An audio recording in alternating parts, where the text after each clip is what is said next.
반갑습니다. 주식탐구생활 천지인입니다. 이 영상을 녹화하는 날짜는 2022년 3월 5일 토요일자고요. 이번 시간에는 러시아군이 자포리자 원전을 포격 후 장악했다는 소식이 전해졌는데요. 이 소식이 전해지자 글로벌 증시가 다 같이 급락하는 그런 상황이 연출되고 있습니다. 우크라이나 사태가 점점 더 예상치 못한 상황으로 전개가 되고 있어서 향후 그 후유증이 곳곳에서 나타날 것으로 우려가 되고 있습니다. 그 중에서도 물류대란 우려가 최근에 다시 또 부각되고 있는데요. 금요일장 HMM이 이 재료로 14% 급등하는 모습을 보였습니다. 그래서 오늘은 이 내용을 좀 살펴보도록 하죠. 먼저 시황을 좀 살펴보면 러시아가 자포리자 원전을 공격해서 화재가 일어났다. 이 소식 때문에 글로벌 증시가 다 같이 급락하는 배경이 됐었죠. 화재는 다행히 진압이 된 것으로 전해졌고 원전은 러시아군이 점령한 것으로 지금 전해지고 있습니다. 원전발 핵 리스크가 부각이 되다 보니까 미증시에서 안전자산 선호 심리가 발동을 했고요. 채권의 금리가 급락하고 채권의 가격은 급등하는 그런 모습을 보였습니다. 10년물 국채금리가 2%대 있던 것이 어느덧 1.737%까지 급락을 했고요. 달러 인덱스는 97레벨대에서 박스권을 형성하면서 잘 움직였는데 결국은 박스권을 돌파하고 98레벨대 지금 올라와 있습니다. 노딱 사태로 이렇게 100레벨을 돌파했던 모습처럼 이번에도 이 속도면 100레벨을 돌파할 수도 있습니다. 물론 우크라이나 사태가 또 진정되면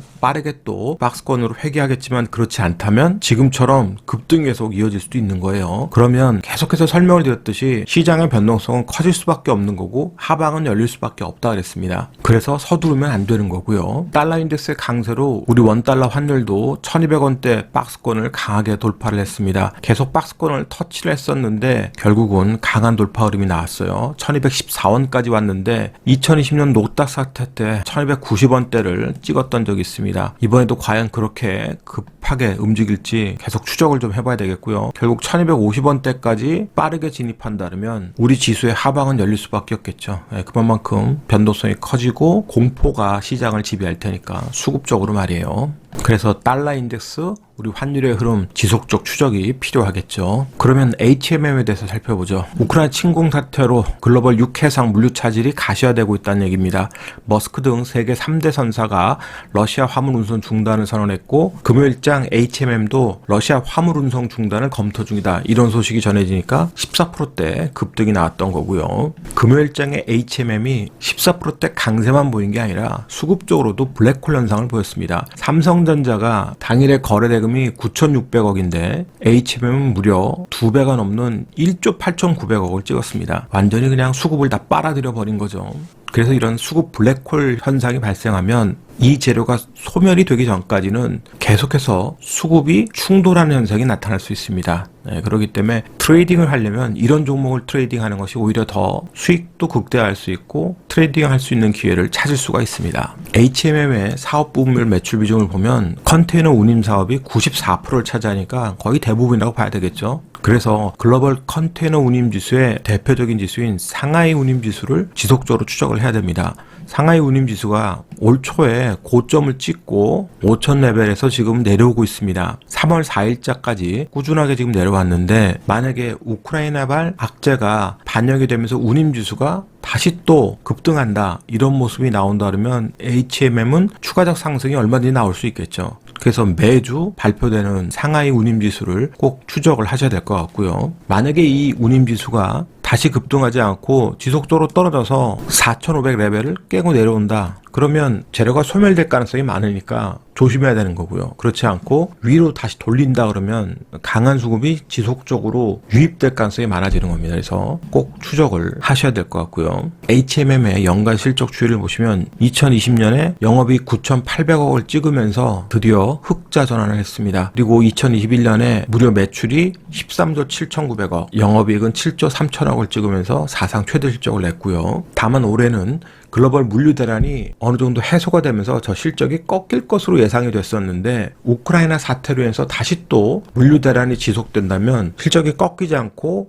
계속 유지되거나 더 추가적으로 좋아질 수도 있다라는 기대감이 나타날 수 있는 거죠. 그래서 우크라이나 사태로 인해서 미래에 대한 불확실성이 다시 커진 겁니다. 하지만 HMM은 잠재적 악재가 있죠. 전환사채 물량이 4억 1,600만 주가 있고 신주의 인수권 부사채가 1억 2천만 주가 있습니다. 둘의 합계가 무려 5억 3,600만 주의 사채 물량이 남아있는데요. 작년도에 191회차 전환사채 물량이 풀리면서 주가가 5만원대에서 2만원대까지 급락이 나왔지 않습니까? 물론 회사 측에서는 추가적으로 물량을 내기보다는 통매각을 어느 정도 고려하고 있는 것 같은데 그건 아무도 모릅니다. 뭐 진행 방향이 언제 어떻게 바뀔지 아무도 알 수가 없죠. 그래서 잠재적으로는 저 물량에 대한 부담은 항상 시장은 안고 있다라고 보시고, 지금은 중장기적 관점에서 보는 게 아니라 단기간에 수급 블랙홀 현상이 나타났으니까 그 수급을 보고 트레이딩할 수 있는 자리를 찾는 게 필요할 것 같습니다.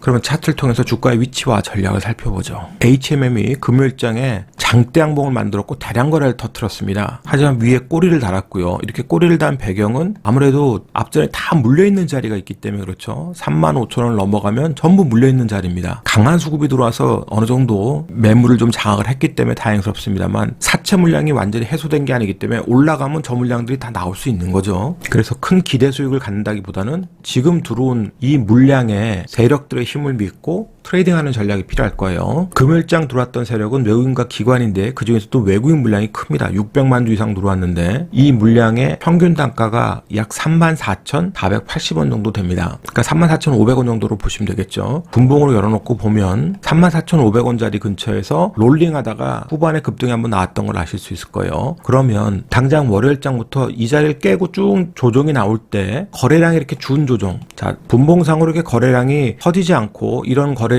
또는 이런 거래량으로 주가가 여기를 깨고 쭉 떨어진다고 생각해 보세요. 그러면 외국인들이 집중적으로 매도하지 않는 상태에서 저렇게 떨어지면 다시 저가 매수가 유입될 수 있는 자리들이 나오게 될 겁니다. 그 자리 중에서 가장 안전한 자리는 시초가 자리 근처를 보시면 되겠죠. 시초가가 31,350원입니다. 금요일장의 시초가예요. 그러면 이 자리 근처에서 장 초반에 빠르게 거래량 없이 떨어진다면 다 기술적으로 반등할 수 있는 자리가 되는 거고요. 34,500원을 깨지 않고 그 위에서 이틀 정도 조정이 마무리가 되면 다시 추가 상승에 대한 수급이 형성될 가능성이 있지만, 그 자리가 깨진 상태에서 이틀 정도 조정이 나오면 하단 자리에서 노리는 것이 좋습니다. 그래서 시초가부터 이 3만원 자리, 요 근처 자리까지 분할 매수하는 전략을 써서 반등하면 매도하는 전략이 좋겠죠.